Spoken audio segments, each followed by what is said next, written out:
Residents of Uvira say gunfire could be heard on Wednesday as clashes broke out. In Uvira, everyone is running away.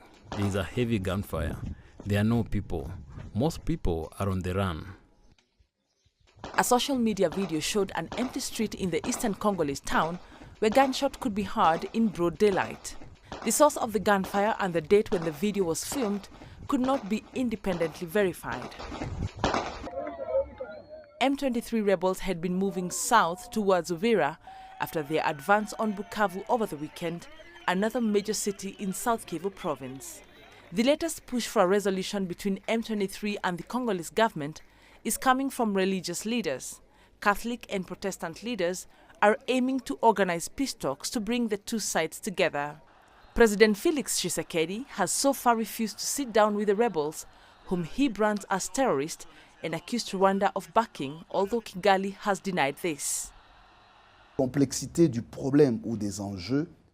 complexity of the problem or the stakes involved cannot simply be reduced to armed conflict. There are issues that require deep reflection and strategic choices in order to achieve lasting peace and peaceful coexistence. At the national level, it is about finding a consensus among Congolese people on our differences, which will also make us stronger. It will no longer just be President Felix's diplomatic voice as the head of state being heard at the sub-regional level, but rather the voice of Congo, which will have adopted a unified consensus. Nshole and Reverend Eric Nsenga were speaking in Nairobi, Kenya, following a diplomatic tour with stops in Goma, Brussels and Kigali. The latest flare-up in eastern DRC has drawn in neighboring countries, raising fears of an all-out regional war. Wanjamungai, CGTN. Let's get the latest from our reporter, Chris Ochamringa, who's joining us now from DRC's capital, Kinshasa. Chris, what more can you tell us about the rebels' advance in the Congolese border town of Uvira?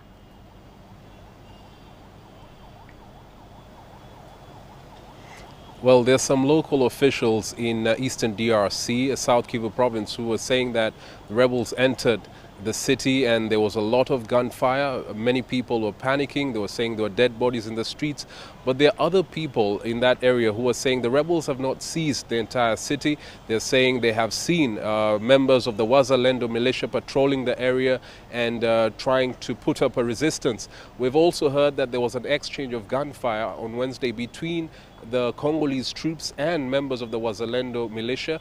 We heard that some of the Congolese soldiers were fleeing from the battlefield, and the Wazalendo fighters were trying to disarm them. The Congolese soldiers refused, and there was an exchange of gunfire. We're told there are 10 people who died, and there was a lot of panic in the city. There was looting, and there was also an emptying of the prison. We are not very sure who did it, but many people have fled the area and fearing that fighting an all-out battle between the M23 rebels and the Congolese militia known as Wazalendo might take place anytime soon.